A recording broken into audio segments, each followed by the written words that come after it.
Hello, everyone. Welcome to episode 298 of the J Situation Podcast.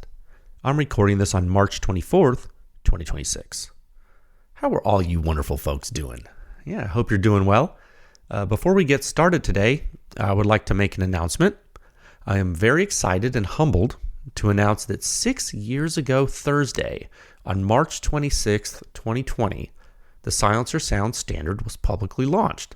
Yeah, so tomorrow is the 6th birthday of this public effort.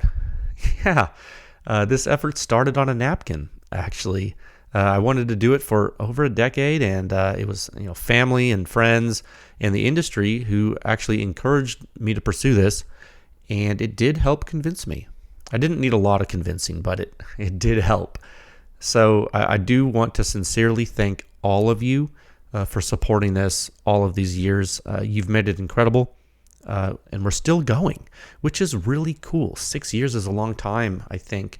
We have helped so many people, hundreds of thousands of people now better understand silencers because of this effort. And it's all thanks to you. Yeah, still going. 6 years, okay? So cheers to many more. It's like I wish I had one of those little whistles to blow or something, like a cake to blow out, but candles and stuff. But yeah, good stuff. So again, this episode's actually, there's a lot to talk about. We have great things to speak about today on the topic of silencers. I'm calling this March Madness. It continues with yet another report publication. Today, we actually have a newcomer to the silencer industry, Magco Arms. We have been testing their EDS-30L silencer, and the first test you're going to see on this silencer today is the 308 bolt gun performance. It's a humdinger, tell you what. I really love when small manufacturers come out of nowhere like this and bring this type of performance. It's very interesting. On the topic of this effort being 6 years old, this is one of the reasons we started this. You don't have to be a multinational defense contractor to come to Pew Science and showcase this. You can be a garage business, and you never know what you're gonna get. Okay, so we're gonna give an intro to that report that's going to be published with this episode. And then also today, the bulk of this episode will be the technical discussions for the two new CAT silencers that that debuted last week when we published the reports. It was the CAT ST and the CAT AKB. Okay, so that was the M4 data and the SR25 data. Okay, that was 5.56 and 7.62 NATO respectively, both on 14.5-inch barrels, semi-autos. So we're going to talk about what makes those silencers tick, and hopefully also address any technical questions you may have about them. Okay, should be good. We have a lot to cover, so let's get on with the show. If you've been here before, welcome back. If you're new to the podcast, boy, thank you for coming and listening to this. Coffee's in the back.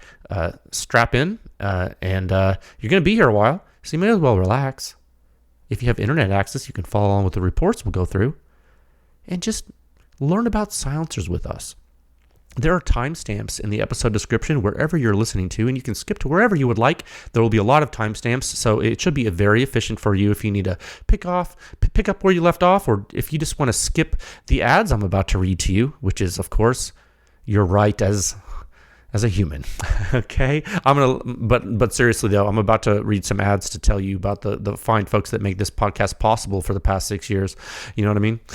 For the first is Legion Athletics, because nothing you do is worth doing without consistency. And who knows about that better than us? That's right. Exercise, sports, combustion analysis. You have to do things all the time if you want to be the best. Legion Athletics can help you with that. Whey protein, pre-workout, post-workout. Do they have everything you need? No, they don't, but they also have creatine. I use it all the time. LegionAthletics.com. Code word PewScience.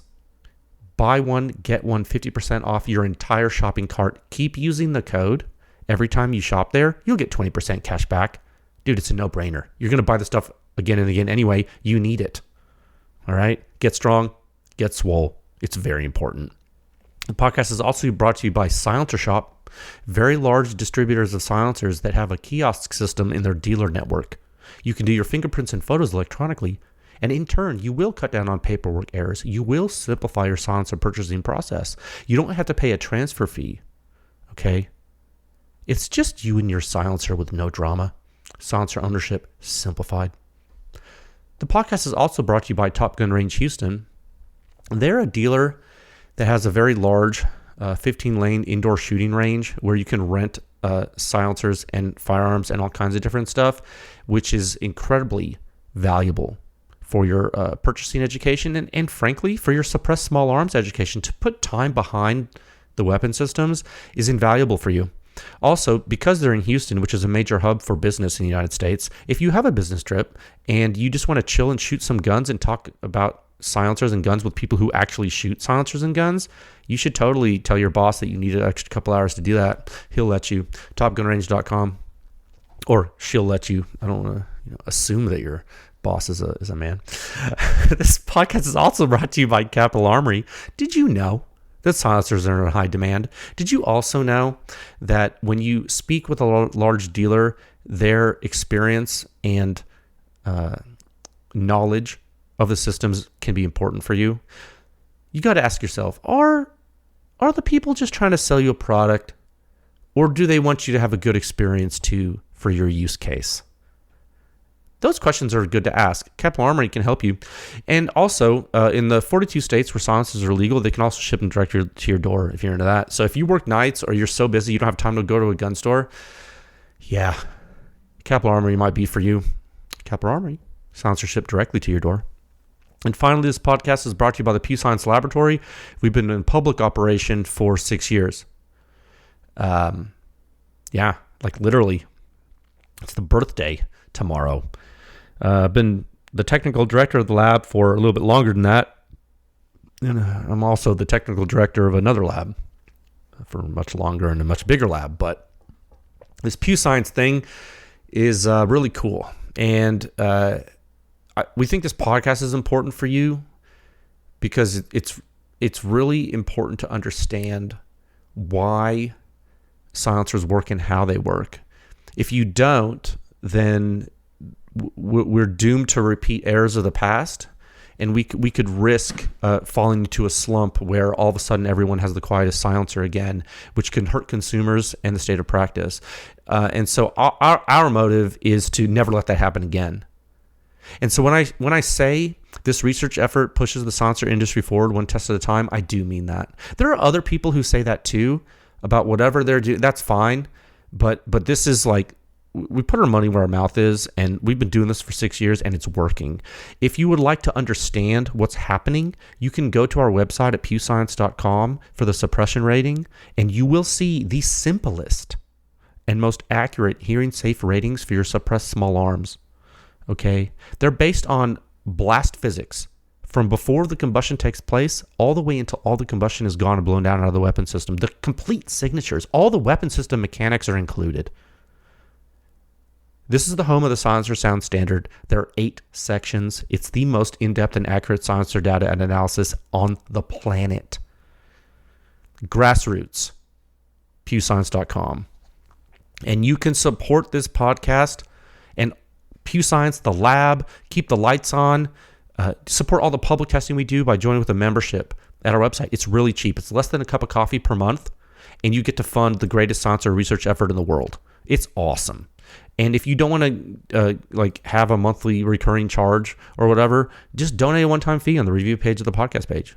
There's a donate button. And if you don't want to do that and money's tight, that's perfectly fine. Don't give us any money. All you got to do is spread the word, let folks know that silencers and guns are awesome, and help normalize the use of suppressed small arms. Maybe throw us a good like and subscribe on the different podcast providers or YouTube or something, or maybe you give us a good rating. Maybe you give your feedback, and maybe you shoot some silencers for me. Can you do that for me? Thank you. Okay. 3 topics for you today. It's going to be a long road, but we're going to get through it together. Topic 1 is going to be the technical talk of Report 6217. That's the CAT ST on the 14.5 M4. Topic 2 is going to be technical talk of Report 6218, the CAT AKB on the 14.5 SR25. And then topic 3 is going to be the introductory discussion for Report 6219, published today, the Magco Arms EDS-30L on 2308 bolt action. Okay, we're going to move into topic 1 at a time of 9 minutes and 54 seconds. Computer fan's going crazy, so I'm going to hit the power optimize mode really quick, dude. 1 second. That should kill it. And it did. Perfect. All right, 1 second. Okay, topic 1, Sound Security Review 6217. The Cat ST on the 14.5-inch M4. The mid-length gas AR-15 from Daniel Defense. So this is the new Cat 5.56 rifle silencer using their SBX technology that we published the report on last week. Okay, all right.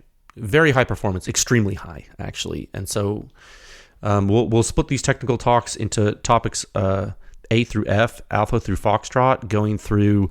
What I'm going to do is I'm going to do an intro and recap. Then I'm going to do the silencer overview, the technical silencer design. I'm going to go through the hazard map brief, then system performance in detail, and then give you overall thoughts. We're going to do that for this topic, and we're going to do that again for the AKB. I'm going to keep these subtopic delineations through podcast episodes now because it's efficient, and we simply have to keep on track because there's too much to talk about without doing that. Okay, so I hope you like that. If you have feedback and you like different subtopics, email tech@pewscience.com. Okay, so an intro to this thing, and I have both of these on my desk, the ST and the AKB, and we'll talk about the AKB next. This ST is right here, QD model in Canel. It's on my desk. It's really cool. This was something else. This report was extremely highly requested. First of all, you need to know that. And I think this silencer had or has a lot of hype to it. As we all know, not only like in the silencer game, but in life in general, things sometimes live up to the hype and sometimes they don't, you know? What I can say personally, after having tested this silencer, examined the test data in detail, performed analysis on the data, compared it with all the other silencers we've tested, I'm not sure if it lives up to hype or not. But I'm sure it's the highest performing 5.56 silencer we've ever tested. Of that, I'm sure. Definitively, I'm sure. If there is something quieter, I would love to see it. Like, I would love it. And frankly, I hope we do. I hope we do see it. Just like I said when we discovered the Tisha, the Tisha performance from Stealth Additive Works. The hope of this effort is to find the quietest stuff. That's one of the cool things about it. If you listen to the intro of the podcast today, tomorrow is the 6th anniversary of this effort, guys. We've been doing this for 6 years running. This isn't new to us. Okay? A lot of you are new to Pew Science, but silencers are not new to us. There's going to be pole position jumps in different categories every so often. And we love to see it. Without innovation, everything dies. So everyone should celebrate things like this, okay?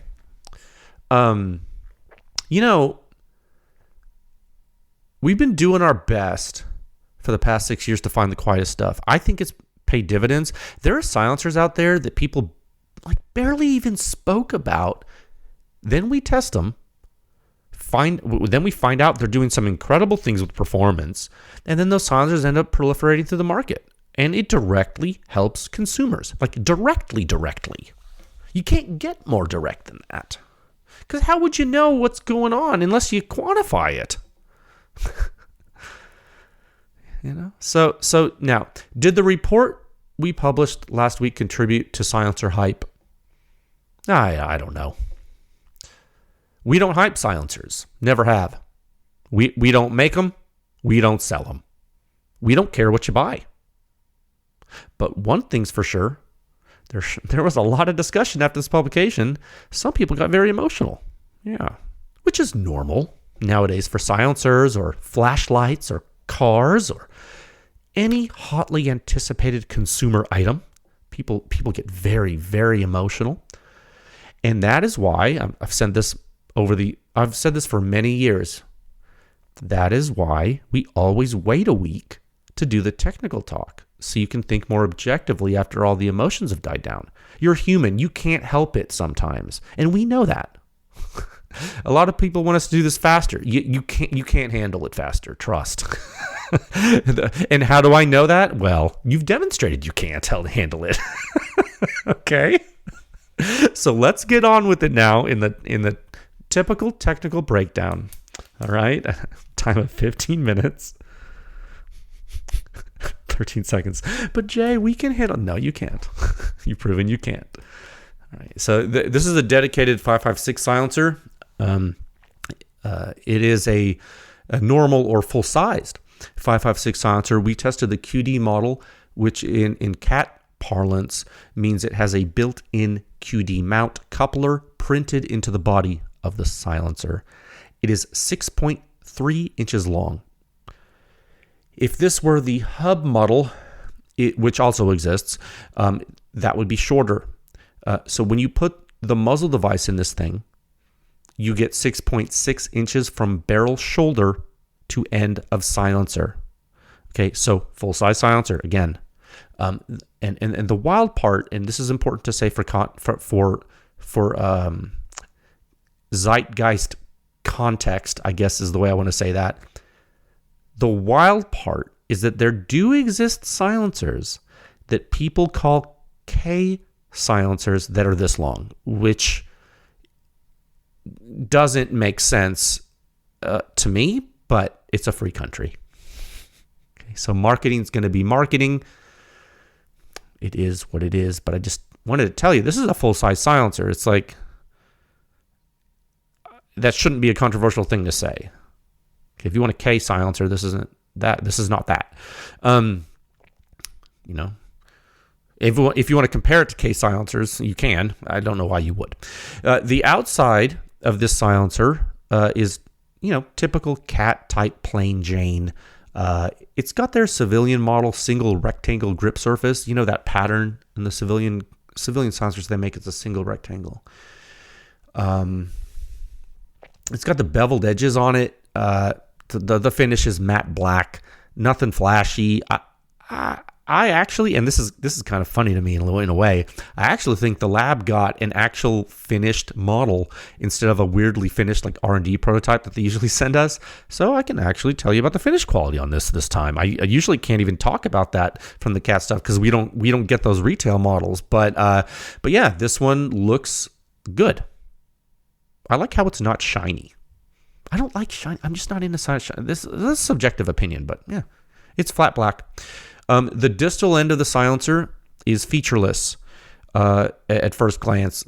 Externally, all you're going to see is the primary bore orifice, and then you're going to see 8 vents. There are 4 pairs of 2 vents each. Okay, the inside of this silencer is pretty complicated, and so we're going to get to that stuff in a little bit here, but just want to say, like, we're just talking about the outside stuff right now. Since this is the QD model, it interfaces with their 16 by 1 millimeter left-hand coarse thread tapered muzzle devices. Okay, we tested it with a nano. I believe it comes with a nano. So there you go. If you decide to use the hub model and use a different mount, I am not sure if the performance will be the same as it was when we tested it, but it might be similar. I simply don't know. So just telling you that. The silencer is intended for use on all typical 5.56 barrel lengths. So it's for 5.56. Okay. Can you shoot 6mm through it? I am not sure. I have not tried. But I will tell you, right before I started to record this tonight, I put calipers in the exit bore, and it looks like it has a bigger exit bore aperture than the Tisha does. But it's also longer than a Tisha. So be careful. You understand? We've talked about that ad nauseum, but there's a reason why you would be able to restrict the bore orifice diameter on a shorter silencer, because you have less travel from ingress to exit. So geometrically, your chance of a strike on a shorter silencer is lower, all other things equal, than your chance of a strike on a longer silencer, all other things equal. Yes? So just be careful. Contact the manufacturer. It's not my rodeo, but I'm just relaying the information that I have for you. Okay? All right. That is... Oh, did I tell you how much it weighed?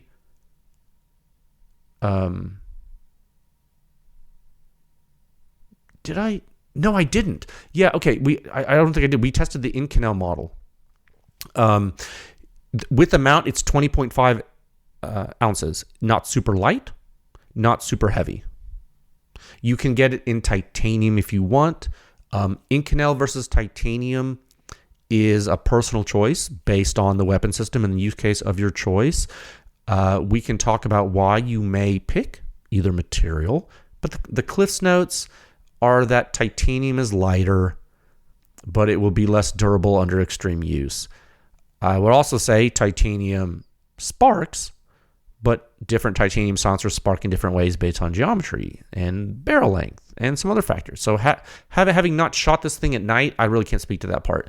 I would say, like, my default, I'm going to tell you right now, like, just like a rule of thumb for me, if I'm putting a rifle silencer on a gun where I'm going to be shooting heavy firing schedules, like aggressively shooting a lot, I typically go with something that's not titanium. Except in rare circumstances with some titanium silencers are no problem with that. But I'm just giving you a general rule of thumb. It doesn't apply to everything, but generally. And when I do that, if I don't go with titanium, I usually have two primary choices. It'll be heat-treated stainless steel, or it'll be an Inconel nickel alloy. There's another alloy that is becoming, I wouldn't say common, but somewhat more common now in the silencer industry because there's one printer that's printing it. It's called Haynes.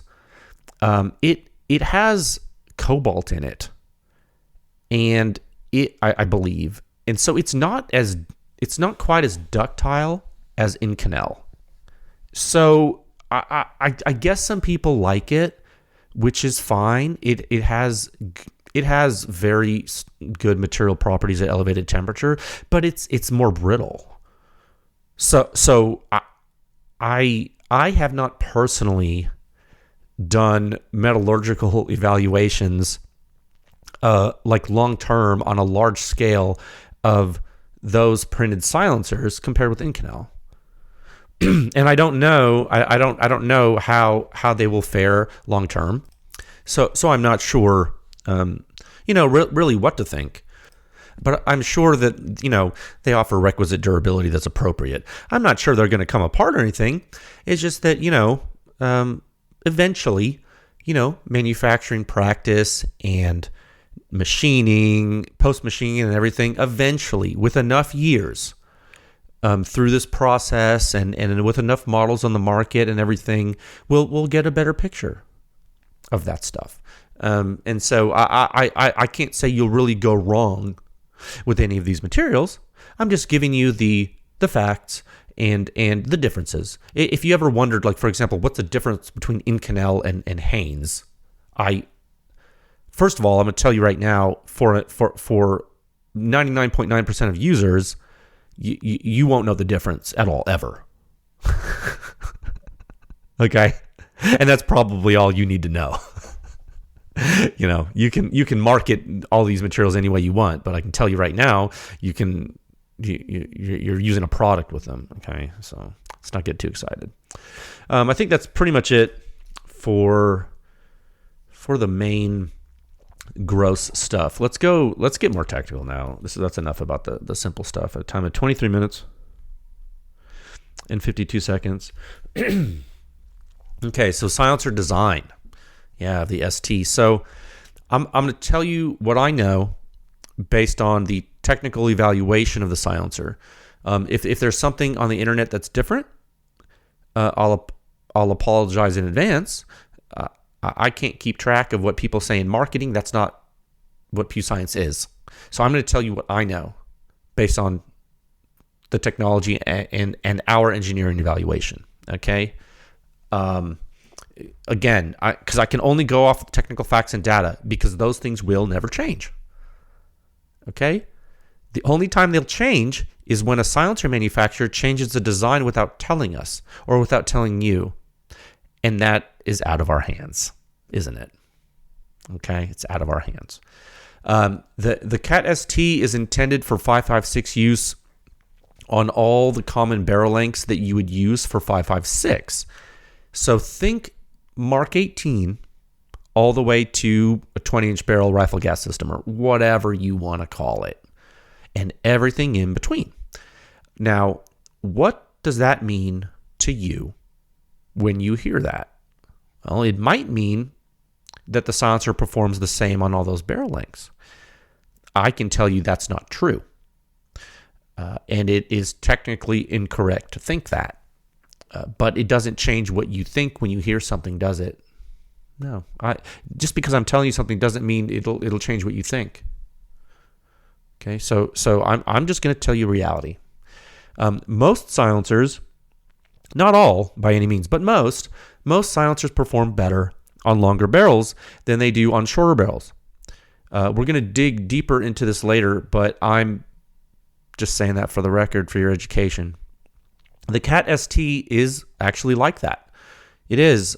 Cat did something, and actually continues to do something a little bit differently than some of the other top performers in the space.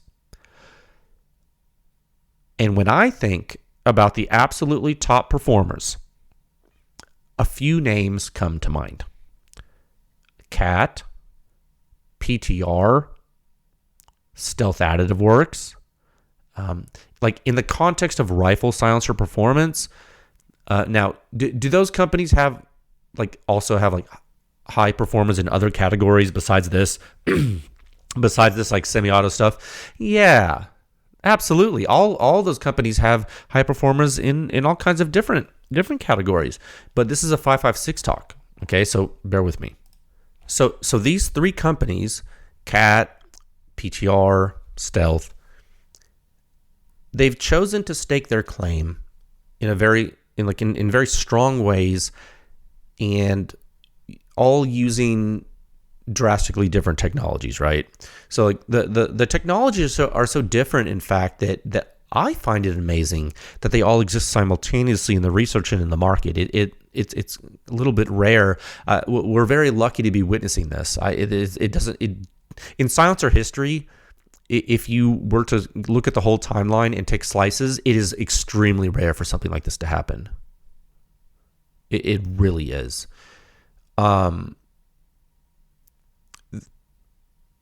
Now, saying all that, there are actually two of the technologies we're talking about that have more similarities than you may think.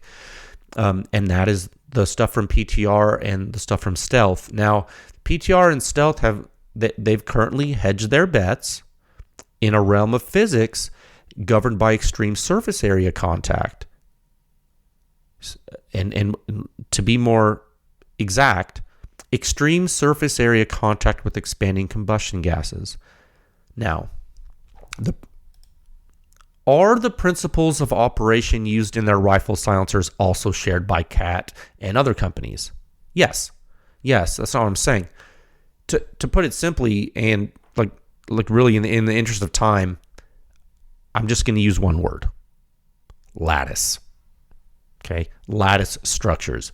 The PIP tech in the PTR silencers and the TPMS arrays in the Stealth Tisha, they're not the only thing in those silencers, but they're working in concert with other things in the designs, and they both enhance performance due to extremely high amounts of surface area. The Cat technology does not rely on this nearly as much. Does it rely on it somewhat? Yes. Does it rely on it as much? No, it doesn't. Cat has chosen, either strategically or otherwise, to abstain from that part of the race. They have. And that's it's got to be purposeful. Like, just speculating and knowing a lot about their silencers and how they perform and what the technology is in the defense space, I think, again, this is just me speculating. I think this decision is due to durability and longevity. Yes, they do talk about cleaning their silencers, and they talk about firing schedules. I mean, that's true. I think all silencer companies should talk about that, but few of them do.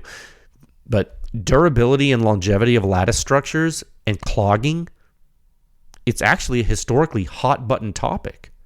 And I I don't believe it's a topic that's resolved or a topic that's dead.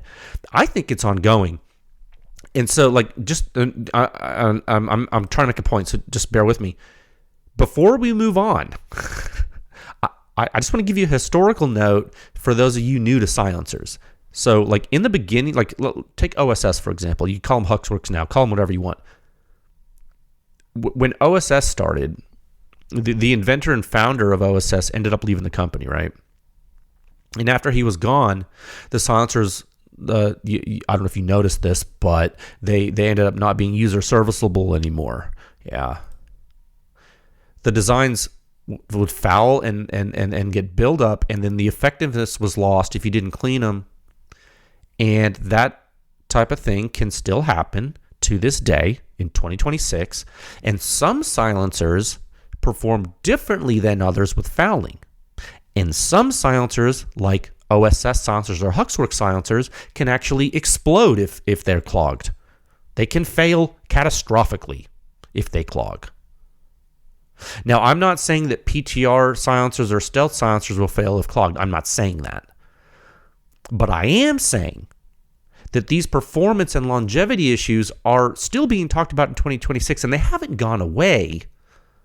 So when we go to these upper echelons of performance, and we start making these F1 cars, as it were, to use that analogy, leaving like if you see the pole position start to shift in an F1 race, and different teams are using different techs for different reasons, wouldn't you want to talk about that? Yeah. Is that the type of industry transparency you want?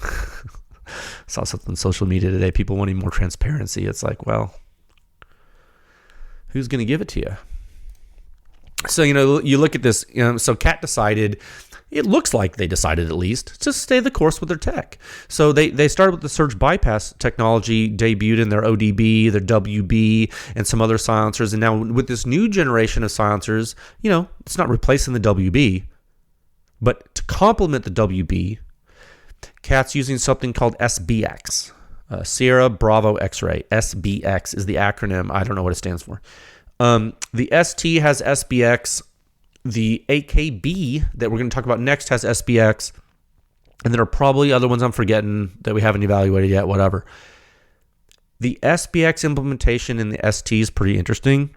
If you're familiar with how surge bypass works in the WB,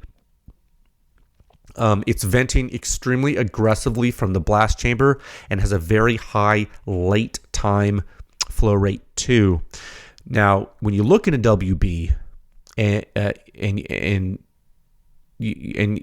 you can compare these two silencers. If you look at a WB, you'll see similar but somewhat more complex flow pads. Like if you were to cut one in half, I guess. You move on to an ST, and there's two really big changes. The first change is that you're still venting from the blast chamber.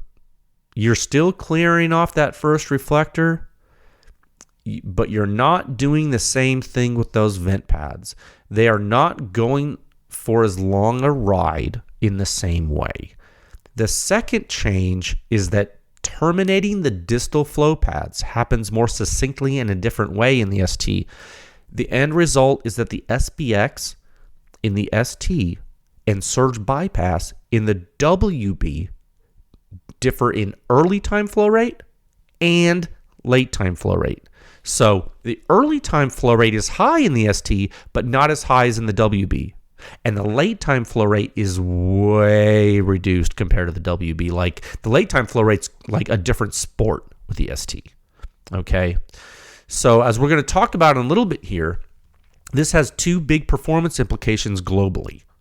The first is that if your host is in check, like at all, like meaning that if it's set up for a silencer at all, like if it has a short dwell time or has a tune port or like or whatever, or both, you're going to have solid ejection port blast reduction and incredible muzzle suppression with the ST. But if your host is super overgassed, the ST will not be a Band-Aid for you like a WB or a flow silencer or something. It's not. I know, like I said last time, and I think I said this in some social media commentary too that you may have read, the ST is going to keep you honest. And this is the big Mark 18 and M4 shooter's ear suppression rating disparity alluded to in the report and in social media commentary. It's due to the way SPX technology works in the ST. It's simply less forgiving to overgassed hosts than surge bypass. And this is part of the compromise Cat made. It looks like to me, this is part of the compromise Cat made to get the performance completely scalable on short to long barrels with their tech. You should not be getting gassed out with this silencer as long as you pay attention to your host. As with any silencer, if your host is overgassed, you might get gassed out without a silencer on the gun. So no silencer is going to save you from that. Okay?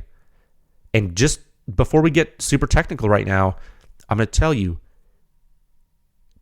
tuning your gun for this silencer and tuning your gun for like an AAC M4 2000 or YHM Turbo or Polonium is not the same.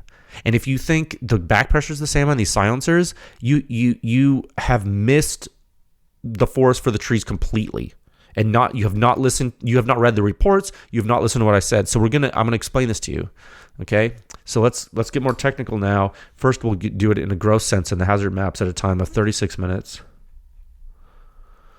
and 20 seconds. Okay. So this is subtopic Delta Hazard Map Brief 8.1.14. I think I can open that here on my computer. This is a free thing. There's no member version of a hazard map brief. They're all free.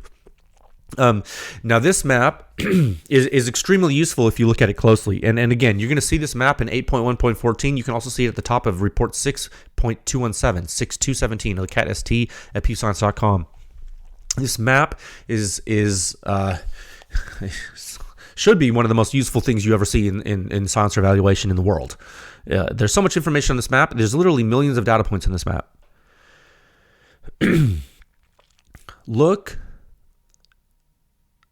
at the map and notice how the jet coming out of the silencer is incredibly stable and tame. It's small. Looks small.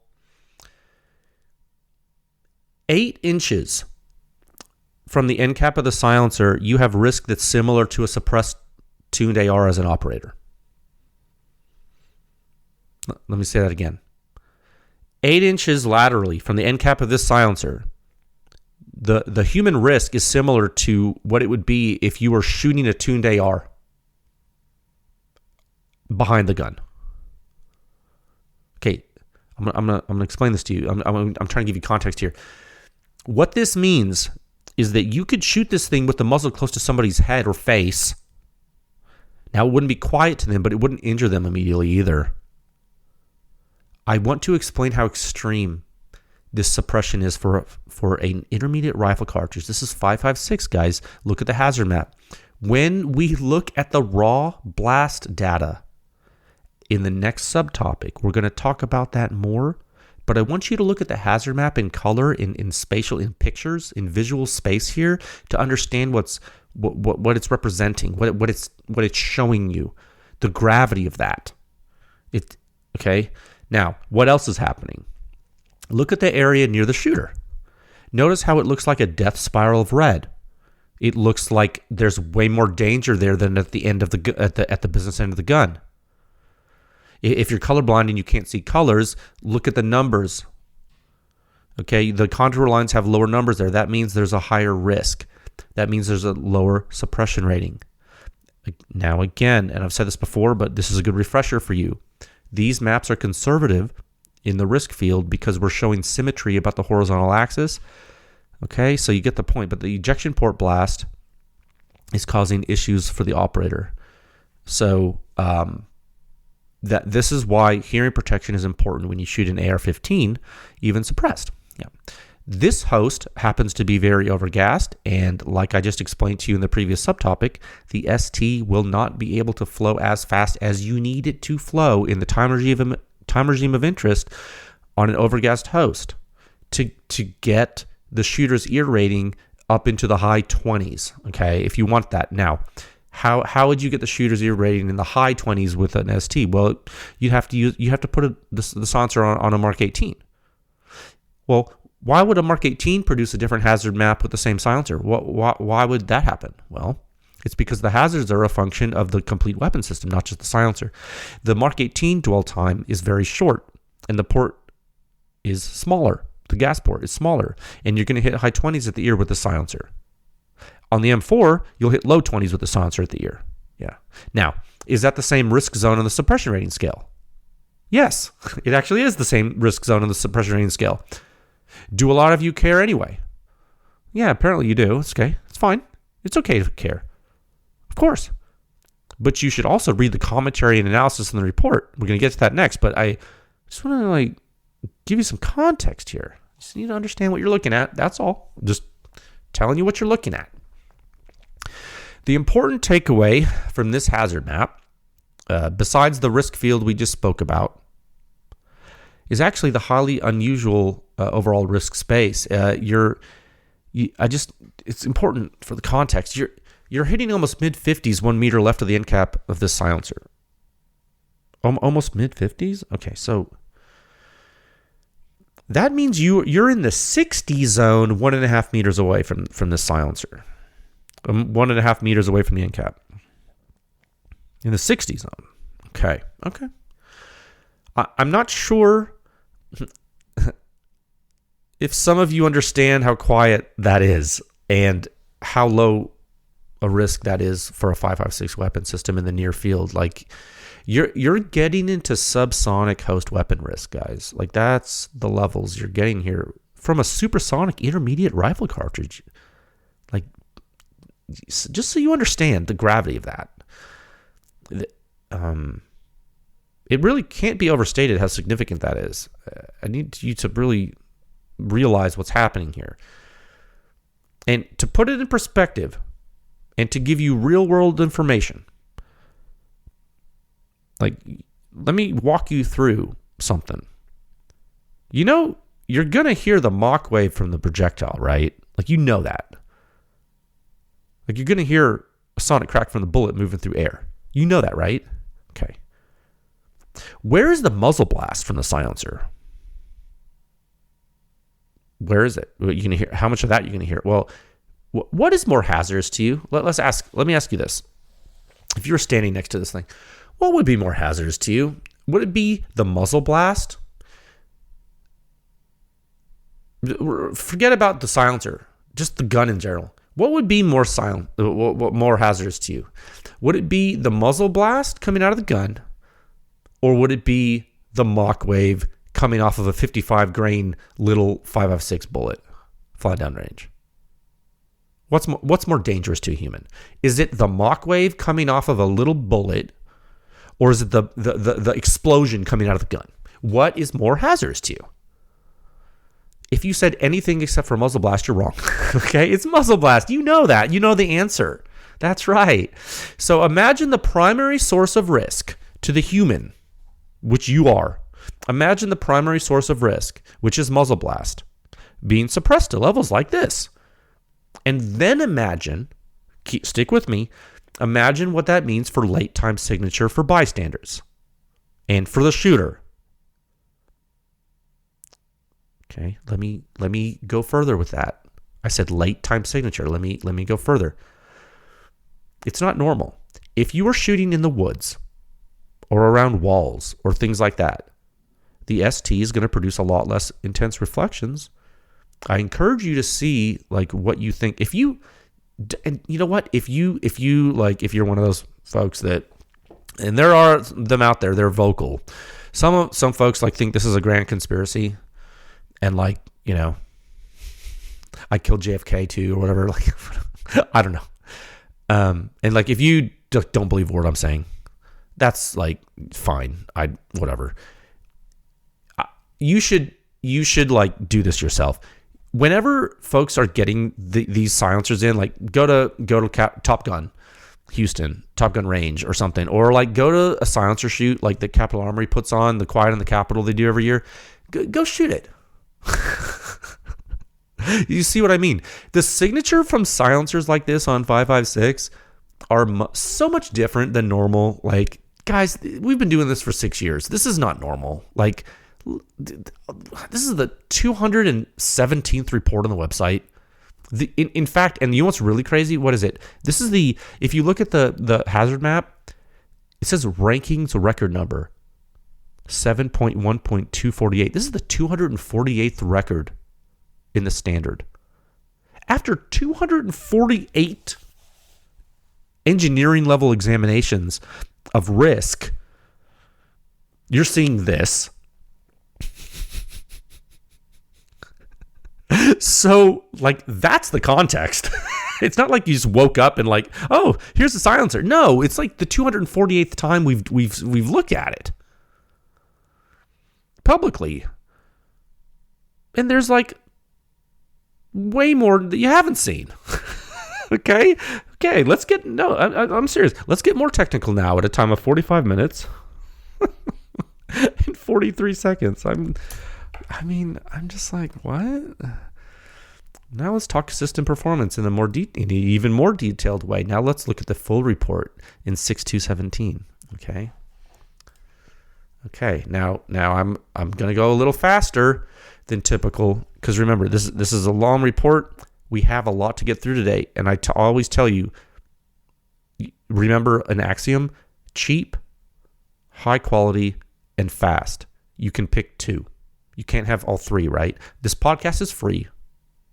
And so to keep it fast, I have to reduce the quality today. I have to go fast. I have to not cover as much, okay? So I'm not going to explain every little thing. If we need another episode on this, you guys tell me, we will do another episode on it. Okay?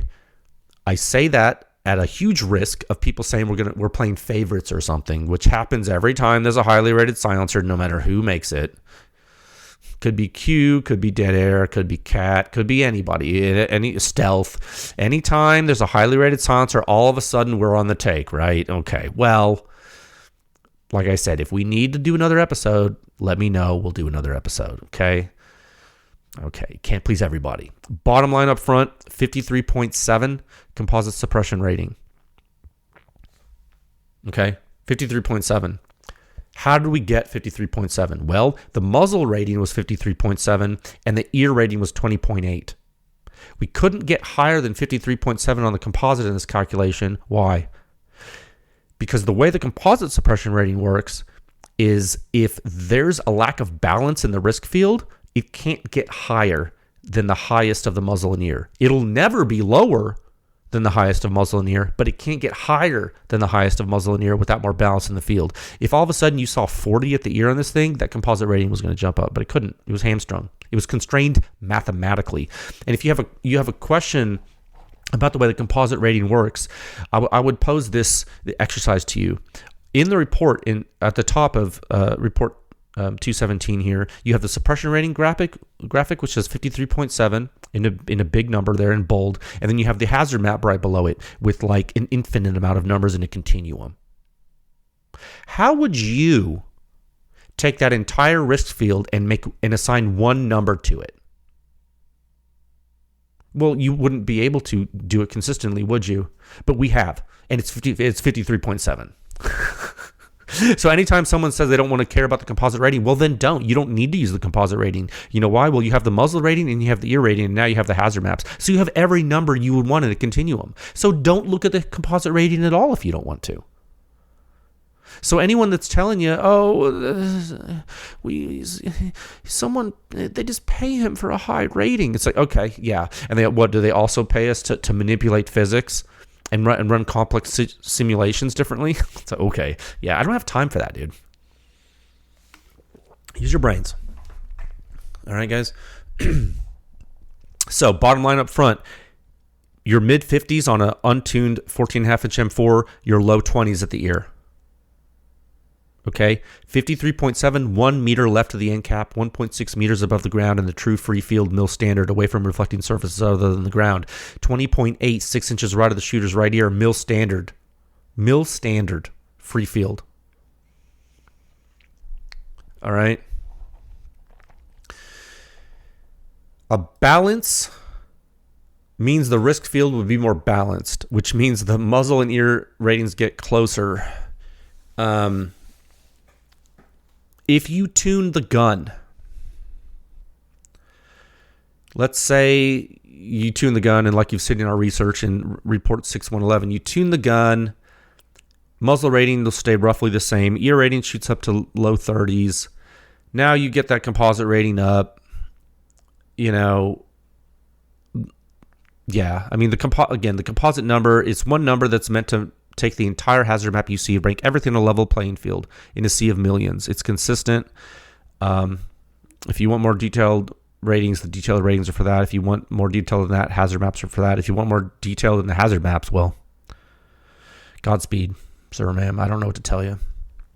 Now let's scroll down. That's all for that. Like I hope this is like a cogent way to understand the global nature of the damage risk criterion that we are presenting to you.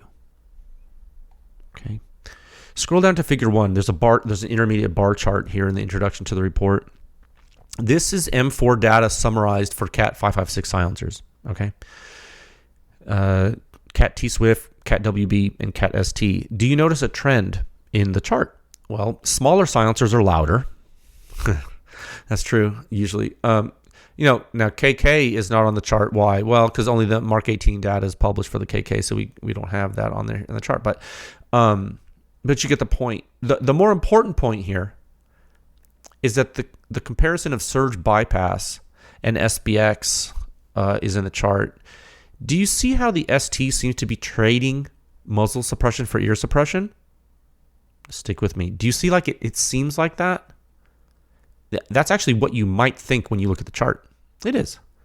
But I would urge you to be very careful with that conclusion. Be very careful. What you're actually seeing is an overgassed host and the SBX technology not being able to deal with it, as well as the surge bypass tech can deal with it in the WB.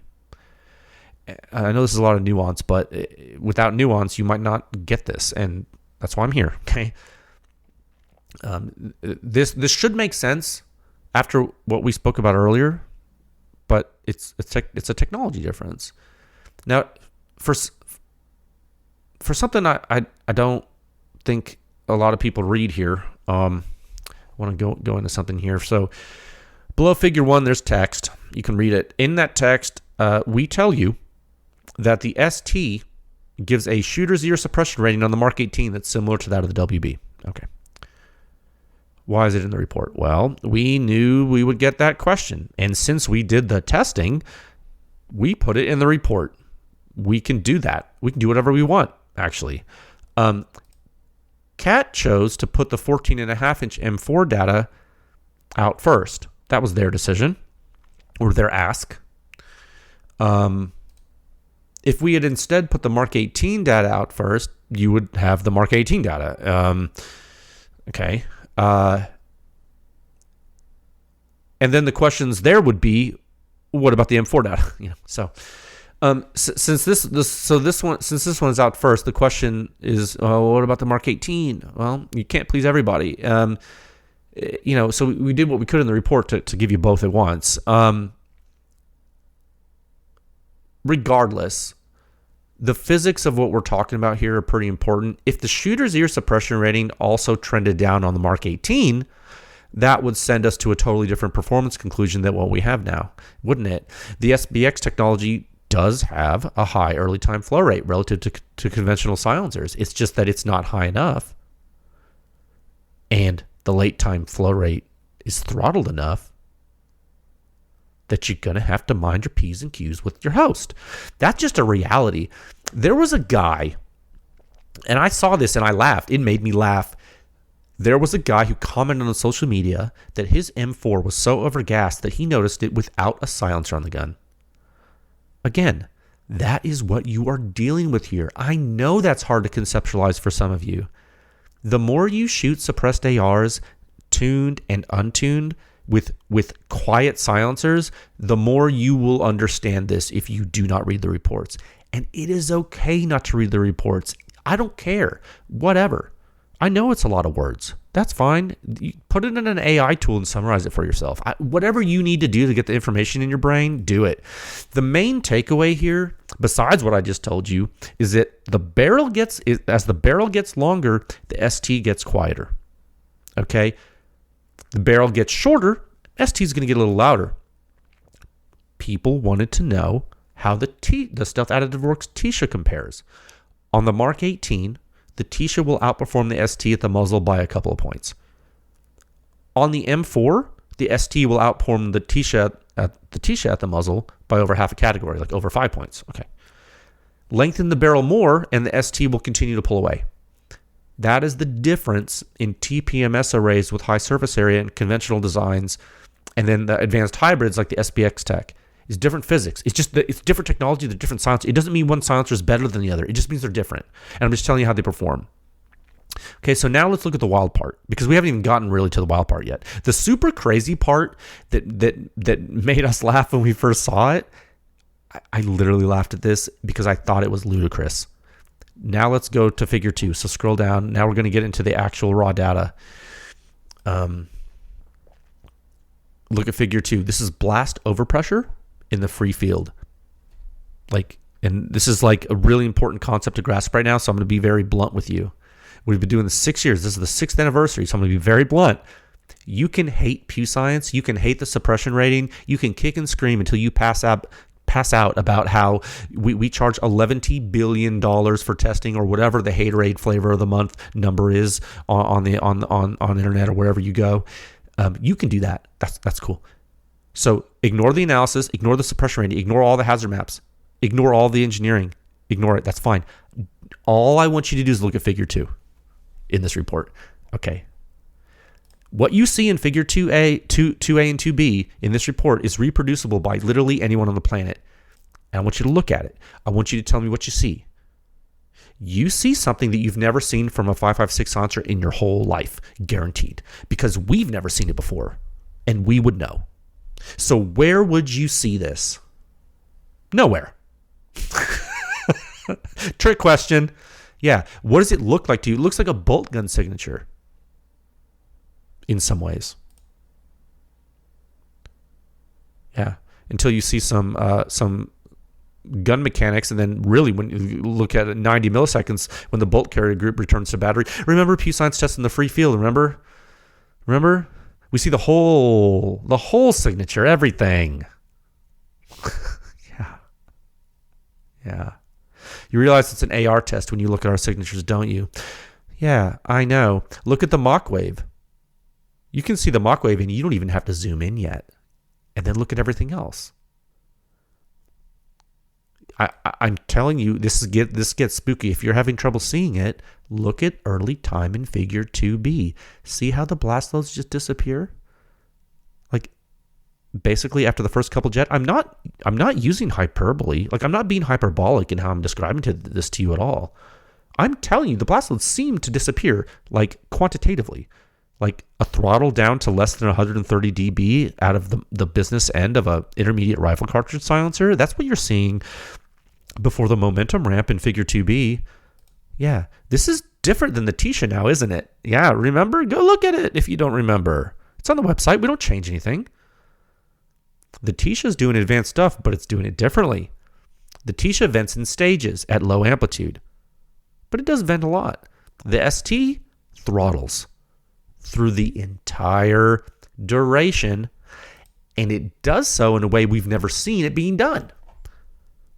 Look at how the blast momentum accumulates in figure 3. Okay, so this is impulse in figure 3. Momentum transfer potential of the blast overpressure waves. That is impulse. Another way to say it is the integral of the pressure signal in the time domain. All of these things are the same thing. I'm saying the same thing. Look at the amplitude. Look at the shape and the amplitude. Not only does the ST take a long time to reach peak accumulation, the peak it finally reaches is pretty low. How low, you may ask? How low is the peak? Remember, this isn't proprietary anything. This is raw blast data you can get anywhere in the world. How low is the blast impulse peak here? Well, It's lower than other stuff tested on the 5.56. It's actually, these impulse values are so incredibly low, it's actually staggering. Like, lowering impulse to this degree, it's very rare. It's really only possible with extreme distal flow management. Like, there's no other way to do it. Like, you can't just do this with a lot of baffles. Like, I hope you understand that. Like, it's not like, oh, let's just add more baffles. No, that's not that's not how it works. You have to throttle the blast at the exit in a special way, and that's what the ST does. The SPX tech is complex. Apparently, it works. You are seeing mathematically and visually here ultra controlled late time flow rate. Very stable. A very stable flow. Now, the first round pop divergence, the FRP divergence you see is real. And the silencer is so quiet, you're actually going to be able to hear the FRP. But it's not like the FRP is loud. It's going to sound louder than subsequent shots, which are just more quiet than the first shot. Remember, FRP is relative to itself. And when you're this quiet, when you have a muzzle suppression rating that high, that should give you context.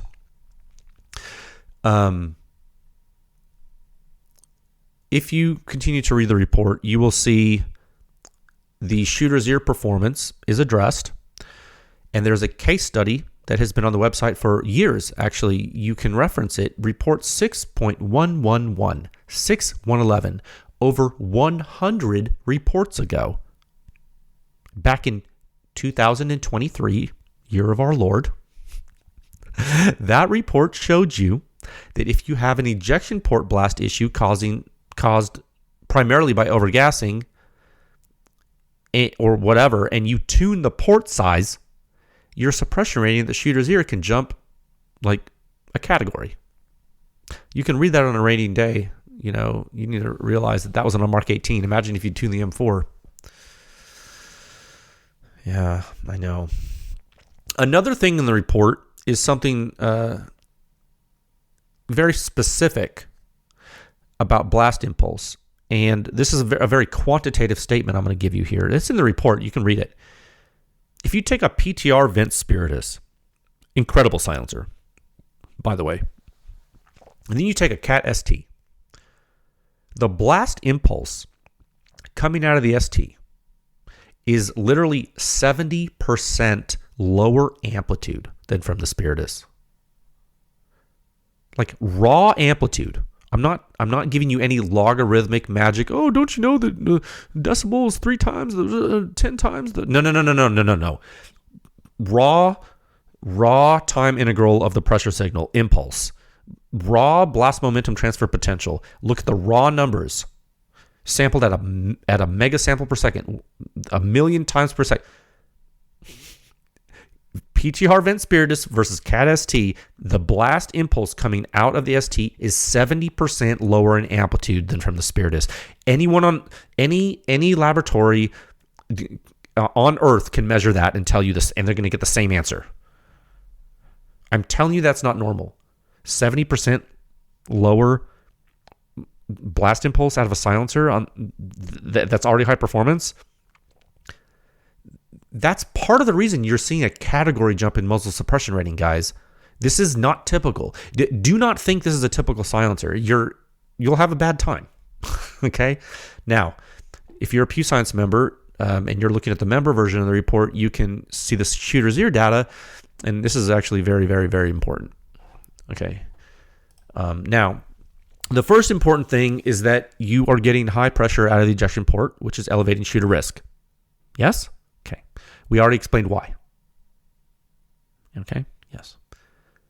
The interesting thing, which is something that it actually surprised us a little bit, and it does make a lot of sense in context when considering the Mark 18 testing we did too.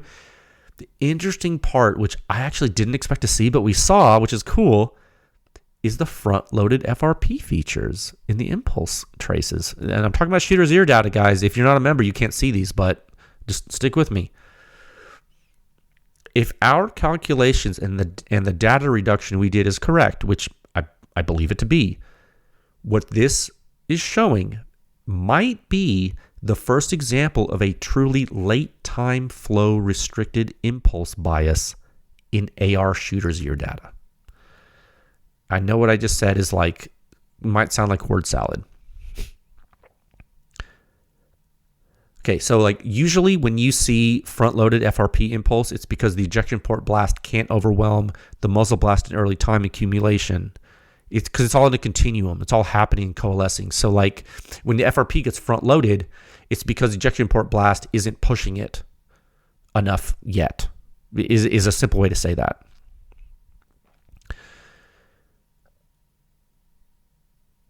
That's a telltale sign of a higher flow rate than usual, like all other things equal, like in the context of comparison with most 556 silencer testing on untuned hosts. Okay. Now, with a typical silencer on a typical 556 host, you're going to see shooter's ear impulse backloaded in time relative to the rest of the shots. And that's again due to the ejection port blast now overwhelming the accumulation in early time. Because remember, what do we know about muzzle blast? What do we know about FRP? FRP is muzzle blast driven. Okay. This is a huge lesson learned from empirical study. You can get all the textbooks in the world, but unless you test a heck of a lot of silencers, I almost cursed. Unless you test a metric ton of silencers, you're not going to learn stuff like this. But this is what we've learned over 6 years. Because we actually look at the data, we're not just throwing them up on a website, right? So just FYI.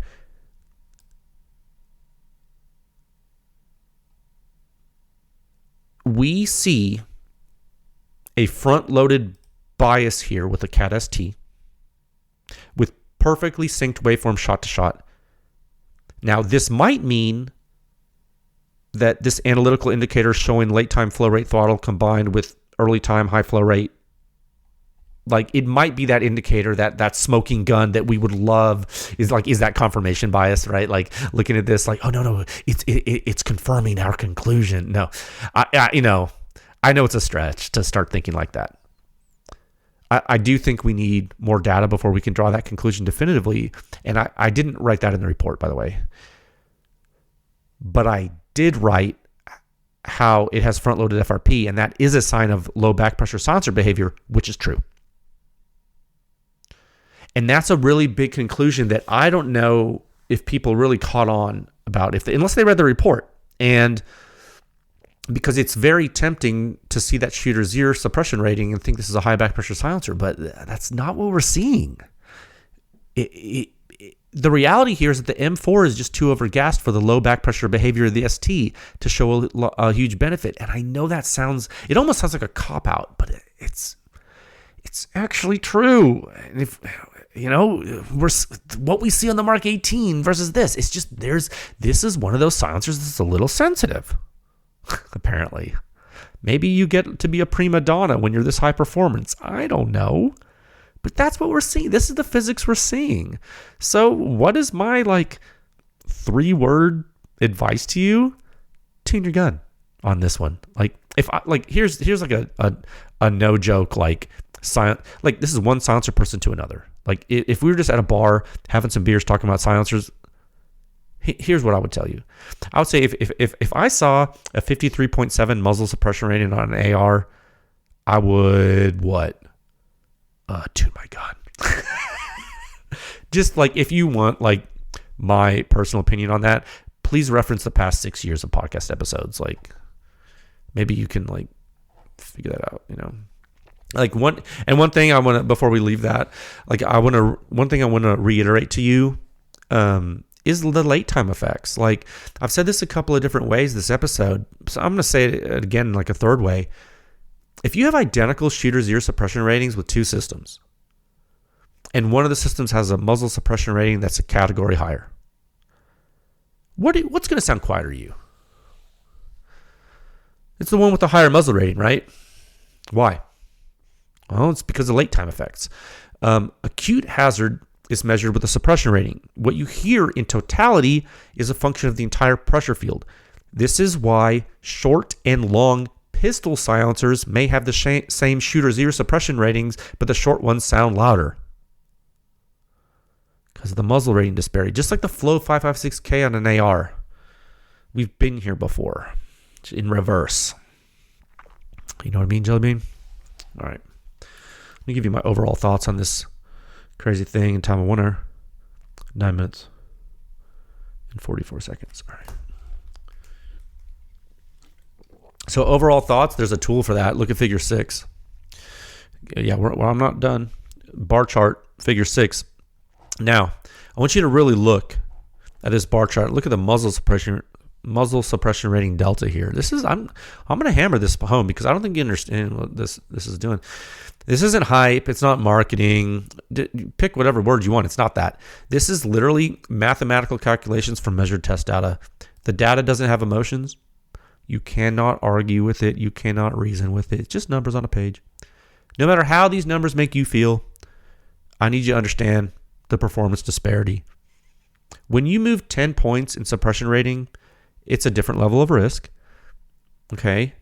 You have an OCM5, which is an omega baffle derivative. It's a clone of the Ops 12 model with different tech. On the same gun, the OCM5 is hitting 10 points lower at the muzzle than the ST. On the same gun, okay? Now, the ST is 6.5 inches long, roughly. Muzzle mount, no reflex. I'm painting you a picture right here. Okay?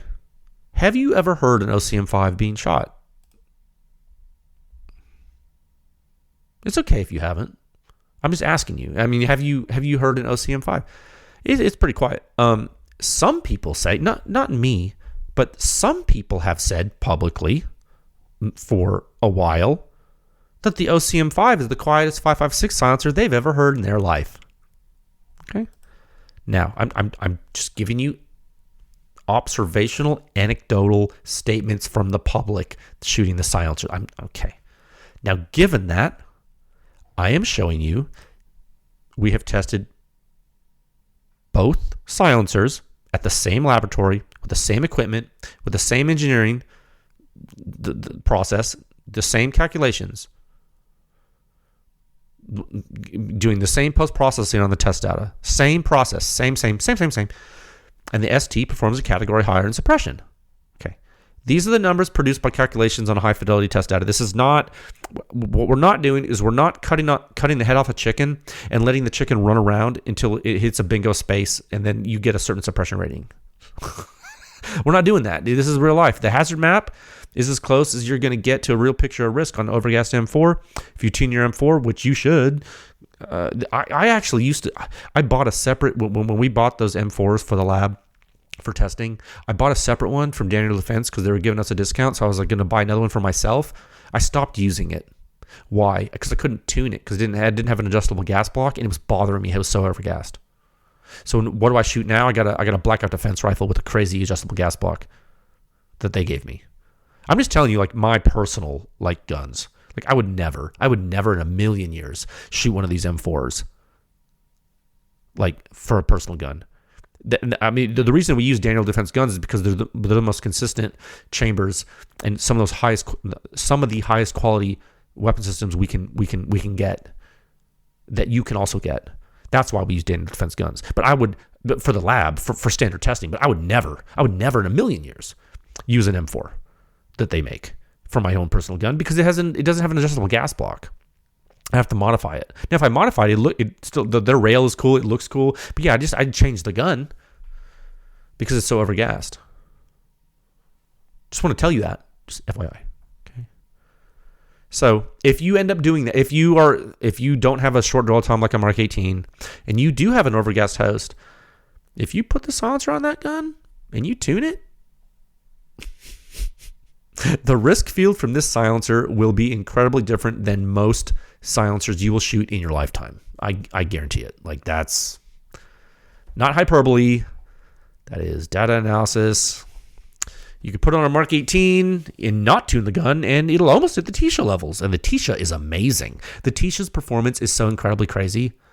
And this thing will almost do what the Tisha does on a Mark 18. Dude, pick your poison. and everything in between. You put this thing on an 18-inch gun, just let me know. I don't know. You'll probably laugh or don't. I don't care. You know what? I'll tell you what. If you're one of those people who like don't believe this, go. I got a challenge for you. Go get an energetic armament ARCs, and you use that because all 5.56 silencers sound the same, right? Numbers are fake, right? Okay. Let me know how that goes. All right, let's go. Let's go to the cat. He's mean. Let's go to the cat Akbar in a time of 1 minute or 1 hour. 1 minute. 15 minutes. And 7 seconds. Okay, we're an hour in. Why not? All right. Topic 2. Sound signature review 6218. My goodness. Cat AKB on 14.5-inch SR25. Whoa. We're going 762 NATO. Another cat silencer. Again, we're going to do Alpha through Foxtrot. First is the intro here. You know, some people forgot about the silencer. 1 second. Some people forgot about the silencer. Why? Well, it's because all the AR-15 people infiltrated the silencer community. I was joking about it on social media the other day. That's kind of serious though. Like AR-15 is super popular, which is so great. You know, that's why you have so much freaking AR-15 data on our website, because there's demand for it. It's cool. But one consequence is that, you know, you got this dang internet gun community. It's leaking into the silencer community, or however you want to think about it. You know, you used to be a safe space for us. It used to be a safe place in the silencer community. Now you got all those AR people fighting about every little spec on every AR, and now they do the same thing for silencers. It's getting tiresome, and that's the AR-15 people though. So that's why you saw the hubbub about the ST last week and not the AKB, I think. But, you know, the AKB, it was tested on the AR-10. Yeah, AR-10 people are more calm, usually. You know, I have a theory about that. I think it's because the people who fight about the AR-15s on the internet, they can't take the recoil of a 7.62 NATO battle rifle. They're scared. No, I'm kidding. You know, we've steadily been progressing through this SR-25 research, and you know, by the way, this is just an aside, but by the way, just so you know, if you ever get a chance to actually shoot an SR-25, you might want to. It's super smooth. It's super great. I love the dang gun, man. But anyway, it's the third test you've seen on the platform from us. You know, it's the third test published on the website. We haven't done a ton of testing on this host yet, but we've done some more private testing for some manufacturers, and most of it's on the cutting room floor because a lot of silencers didn't perform very well. And what we're going to need to do is we're going to be using some internal funding to do some more SR-25 stuff. So because I really want you to see how bad this can get. Okay, it's important you know how dangerous this weapon system can be. So we're going to do that. But for now, you're stuck with some actually really good performers, all of them. And so we're going to talk about the latest one, the Cat Akbar, the AKB. This is Cat's quote unquote universal 30 caliber silencer for 30 caliber weapons. Okay, we're going to do that at a time of 1 hour, 17 minutes. No, dang it. Oh, I hate that. 18 minutes. And 6 seconds. Okay. So, and I got this little guy here on my desk. I say little because it's a 7.62 silencer, but it's not that big. It's interesting. Here's a fun fact. If you use the QD version of the AKB, it's the exact same length as an ST. Yeah, they're like the same length silencers. It just so happens we tested the hub model here because we had to get it on the gun. It's interesting that it's the same length as the ST because the AKB is a 30 caliber silencer being asked to suppress 7.62 NATO, same length, same diameter. Yeah, makes you go, You know, when you consider the gravity of this, the performance implications might be more striking to you. And that's not even considering the flow rate of this thing, which we're going to get to, but it's a little different too. Everything I said earlier about the ST in the talk today actually applies to the AKB, except for the exact weight and the exact length due to the mount. The shape of the distal vents, the bore size, the implementation of the SPX technology, it's actually a little different in the AKB. One thing you need to understand that I don't know if you've thought about this, but I just thought about it. But I want to make sure you know. Cat did not just overbore an ST to make the AKB. Like, I know that's something that people used to do. Like that, I think that would be ludicrous at this point. You might be laughing, but dude, consider the fact that some companies like have done that and do that. It's definitely a choice, but that is not what they did. Again, this is very similar to the ST in appearance. The one we tested is the hub model. With the hub model without a mount is 6 inches long, flat.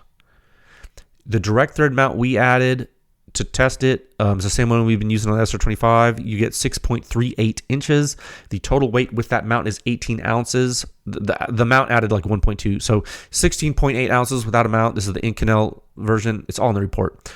You got 4 pairs of vents on the front, just like the ST, but there are a little different vents because the SBX technology in the ACK bar is a little different than it is in the ST. Now, although we've talked about the size of this already, because we talked about the ST, again, just to iterate, you do need to realize that AKB is a 30 caliber silencer. It is meant for full rifle cartridge use. So in that context, a 1.6 inch diameter, 6 inch long silencer is oftentimes considered small for 30 cal. I don't know if you would call this a K silencer for 30 cal, but it's definitely not full size, maybe a mid size. Maybe I called it that in the report, I don't remember. It's definitely not huge. That makes it SR25 or SCAR appropriate, in my opinion. Battle rifle appropriate. I'm a battle rifle guy. I'm a SCAR guy. This is a type of silencer you put on a SCAR. Like I would say if there was a battle rifle silencer from Cat, this might be it. I'm not quoting them. I think they sell this as a dual 30 caliber silencer, not for all weapons, but for 30 caliber weapons. So far, it seems to be doing okay in that role. From what we've seen, it exhibits very strong performance on the SR25 from what we've seen. Okay, so let's move into the technical design at a time of 1 hour, 21 minutes. Shoot, 22 minutes and 6 seconds. I am luck of the draw. Okay, subtopic Charlie, Cat AKB silencers design. Yeah, this is actually really interesting to me. I nerd out on this stuff. So they implemented the SBX tech differently in the AKB compared to how they did in the ST. In the AKB, you're venting to a higher degree in early time, and you are throttling the distal flow in a similar way that's done in the ST. Yeah. But it's a different combustion regime. So, like, to draw a comparison with surge bypass, like in a similar size envelope, like let's draw a comparison with ODB, okay? So the AKB has a different flow path structure that has some advancements down the length of the silencer. The early time flow rate of AKB is still very high, just like in the ODB, but the AKB seems to be able to control things better with super high pressure and a shorter length.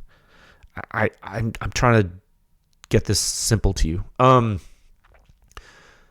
When combustion pressure gets really high and the duration gets really long, the AKB seems to outperform the ODB, like short barrel 308. But if you go to like subsonic 300 blackout and shorten the duration of combustion and lower the pressure a lot, ODB seems to slightly edge out the AKB. Now, you go to 5.56, ODB will outperform the AKB. You're like, huh. It seems from our testing that the AKB might truly be a 30 caliber specialist like Kat says. I guess it is. I mean, that's what we've seen. If you put the AKB on a 5.56 gun, the flow rate is incredible and it will do pretty well at the shooter's ear, as well as you can do, but it's not going to do what surge bypass silencers can do with the muzzle on the 5.56 gun, and it's definitely not going to do what the ST does in any way, shape, or form. Like the 5.56 performance of the AKB is significantly different than the ST, Like so much so that it's not even in the same ballpark, like, and they're exactly the same size. So that's just like, let that be a lesson to you. If you're one of those folks that, oh, the silencer is the same size, it's gonna perform the same. It's all about volume. It's like, no. These silencers are identical in size, and if you put them on both on 5.56 weapons, like it's a different sport.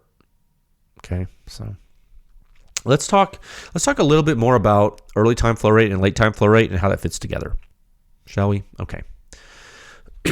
Okay, so early time flow rate is related to how fast the blast loads are clearing off the first reflector and then evacuating the first expansion chamber. Okay. This directly influences additive impulse accumulation in the silencer and in the barrel and in the chamber of the weapon. Okay. It also influences additive shock reflections that are a function of chamber geometry and mount geometry and timing of the whole system dynamics. And the late time flow rate is how fast you can clear blast loads out of the different stages of the silencer and out of the exit orifice. Okay? So when you stage the early and late time flow rates in different ways and with different relationships to each other, you change the behavior of the system. You saw this with the CAT ST that we just spoke about. Low back pressure silencer behavior with a high back pressure result on a certain gun. Yeah, both true at the same time. You know, some folks might think it's a contradiction, but it's actually correct due to the way the silencer is working. Like in the case of the AKB, though, the distal flow rate is not as controlled. It does terminate in a complex way like the ST, but it's a different combustion regime and the bore is bigger. So the flow's different. Pressure staging is a little different too. The early venting is also faster. So combined, these design attributes do something that actually makes a lot of sense for short barrel 308. And we actually wouldn't know this without the SR25 testing. Well, I mean, at least Pew Science wouldn't know this without, and then therefore, I guess you wouldn't know either unless you believe the manufacturer, which I never do.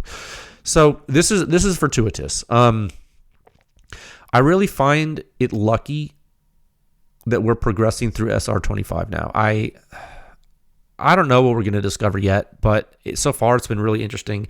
It took us 6 years to get here, but we're here. So, you know, somehow the AKB is able to do what some other high-performance silencers also do, but in a shorter and smaller diameter envelope with a higher flow rate and still suppress. You know, I think that's the thing that folks are used to seeing from CAT, and I think that's probably why some folks were surprised when they saw the ST thing on the M4. Because it's all about what host we use to show you the performance, right? Luck of the draw. Context. It's all context, right? All right, let's look at AKB now in risk space at a time of 1 hour, 27 minutes, and 53 seconds.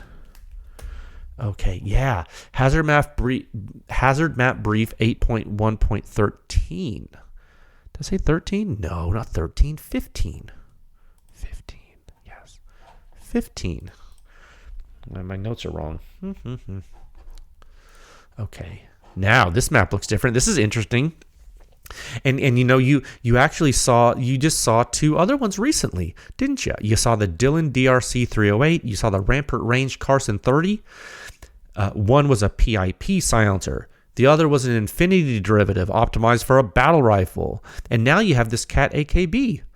Okay, now on the map, you see what? What do you see on the map? Well, a lot of red and orange. Why? Well, battle rifle. 7.62 NATO. Is it supersonic? Yes. Is that where the risk is coming from? Like we said earlier, no. It's coming from the blast loads, not the Mach waves. Blast loads, combustion, not Mach waves, not bullet flight. Both produce things you can hear. One is tame, one is dangerous. Bullets are not the same size as aircraft. The sonic boom from a bullet doesn't rumble your neighborhood or rattle the windows in your house. Stop thinking about peak dB. It won't help you. I'm telling you, blast loads. Now, You look at the map. Ejection port blast is near the operator. Shooter's ear suppression rate on the map is higher than the CAT ST on the M4. That's wild, right? Battle rifle, safer at the ear, all other things equal with a louder silencer? Huh. Yeah. Now, the AKB is indeed louder than the ST, between these two tests objectively, but we're telling you that the AKB on the SR25 is nominally safer than the ST on the M4 for the operator. Why? Ejection port blast was hazardous on the M4. Tune your AR-15. Or don't. Pick your poison. You're wearing yours anyway, right? You're in the 20 zone, so just not to tease you. You see how the risk field blooms out from the end of the silencer? Yeah.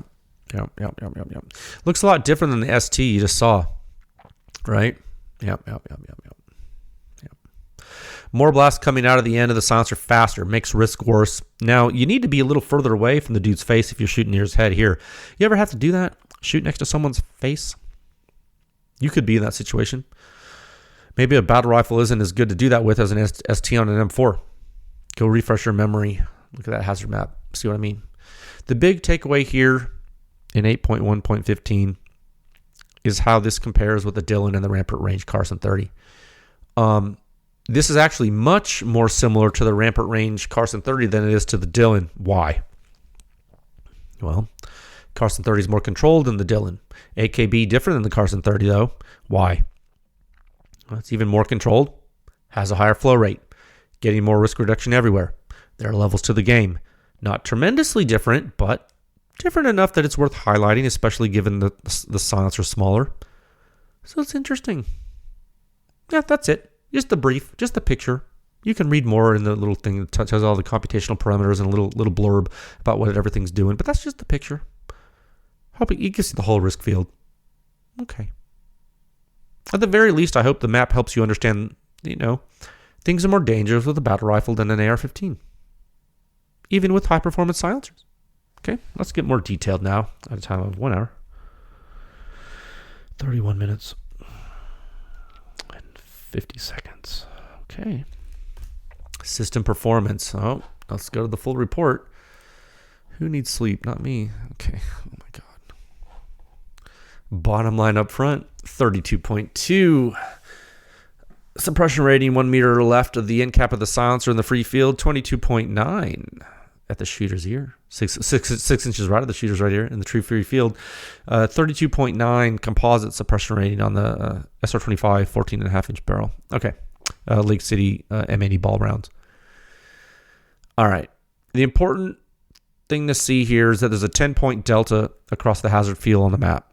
You see that visually, and now you see it numerically in black and white. Now, you need to keep this in mind. Use the maps, use the numbers. You don't have to, but that's why they're there. They're for human use if you are not a robot, and we never know nowadays. Now, scroll down to figure 1, blast overpressure in the free field. Yes, you're used to this by now.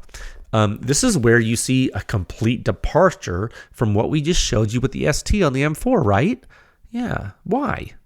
Well, different silencer, different ammo, different host weapon. Couldn't be more different. I know the silencers look identical and they're the same size. Different system. Okay? What are some different behaviors? Let's talk about that. Well, remember I told you the AKB has a higher flow rate in like a gross sense, both in early time and late time? Yeah. Well, you can actually see that directly in the raw blast load plots here. You can see that with the fast blowdown, with ground reflection starting to peak out. You see that with the accumulation of blast after the couple bullet exit. You can see it with the impulse histories and accumulation rate in figure 2. They're all there. All the indicators are there. But there's something of note here that you need to look at before you really move on. And even following the recent battle rifle research, like some of you nerds are, this is actually kind of important. It's very subtle. And you might have missed it. Look at the pressure after coupled jetting. Right before primary jetting in figure 1B. It's at a time of approximately 30.2 milliseconds in figure 1B. You see how the AKB throttles things before they get going? Yet the silencer is shorter and higher flow rate than the Carson 30. How is the AKB doing that? pure technology. Like, that's the SBX tech. The Infinity tech is advanced. Don't get me wrong. The Infinity tech in the Carson 30 is like really great, but there are levels. And I keep telling you folks this again and again. There are levels to the game. Sometimes this is like a Formula One thing. Like, you're seeing this level of advancement happening. Like, things are shrinking in size and doing things that the big silencers can't do. That's a sign that things are advancing in a very big way. Another thing that the AKB does that's interesting is the consistent energy dump. Like, from FRP onward. FRP is greatly reduced in the system, like compared to like other silencers, that we've evaluated so far, which is a pretty big deal. For a small, like, this is a high performer objectively. And I know the playing field on SR25 like isn't huge yet, but we can already see it happening. Like, when you look at the impulse histories, it's really interesting that the momentum ramp ends pretty quickly in FRP divergence, and like the waveforms are just so consistent. This is a battle rifle. I was just so surprised how controlled the combustion is from this silencer, and it's so small for this system. I was surprised how well this performed. For the length, this is interesting. If you use the scatter plot in the member rankings, you're going to see 8 silencers to compare with the AKB across all the 308 tests, like including bolt guns. AKB is the second highest performer in pure muzzle suppression. I know.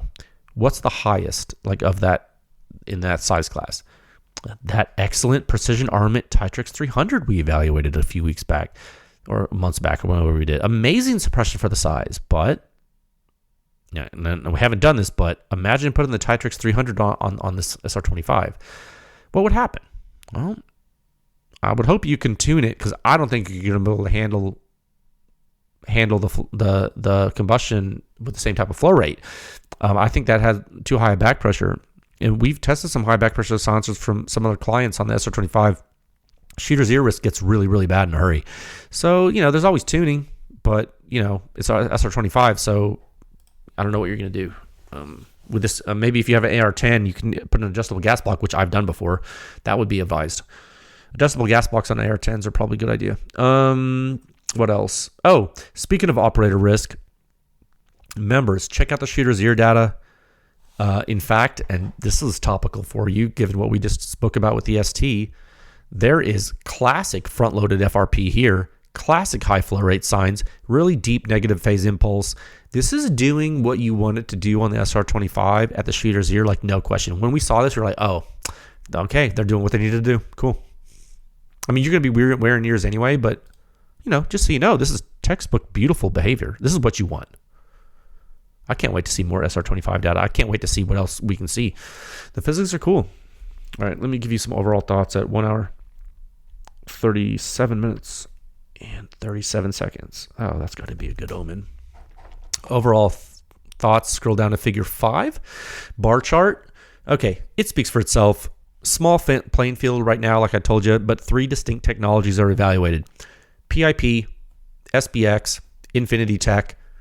So far, in the size class, and actually in a smaller envelope, the SBX Tech seems to be the performance leader. It seems to be right now. Not a huge performance jump over the Infinity Tech and the Carson 30, but enough to make you say, interesting. It's smaller and it's doing that. Okay. Not a ton smaller, but it's smaller. And it has a higher flow rate. Interesting. I thought it was interesting. And, remember, an Infinity won't do what the Carson 30 does. So that's another peg point for you too. So, as we present more SR25 data to you, I think we're going to get more context, and we're going to fill in more pieces of the puzzle. Like when you put all the puzzle pieces on the table, you don't know what it's going to look like yet. I think it'll become more clear. We're going to learn together. I think all in all, the AKB, from what we've seen so far, is proving to be, small but mighty. 30 caliber silencer, dedicated to 30 caliber bore use, seems to hold its own. Smaller than an ODB, outperforms the ODB on a battle rifle. You can get it Inconel or titanium, QD or hub. High flow rate, controlled blast momentum, solid performer. It'll be interesting to see how the SBX technology and the ST and the AKB performs on other stuff as we progress through this. Like this is, SPX, this tech, we've only seen the ST and the AKB. Like, we haven't seen other stuff yet. So I'm not sure what to expect, but I will say their new tech is off to a running start, Yeah. So always interested to see this advanced stuff from Cat. So thank you to Cat R&D for trusting us to perform this work. It was a pleasure as always. Let us move into topic 3 at a time of 1 hour, 39 minutes, and 59 seconds. Made it. All right. Now for something completely different. Topic 3, Sound Signature Review 6219. The Magco Arms EDS-30L on the 20-inch 308 bolt gun. Oh my goodness. Do you think there's room for newcomers in the 308 bolt gun playing field? I think you're going to be surprised. Traditionally machined silencer, highly optimized, high performance. This kind of stuff is the backbone of silencer history, frankly. Thing's only 8 inches long. I know. Isn't that crazy? No, seriously. Just when you thought 3D printing was taking all the accolades from everyone, you have stuff like this.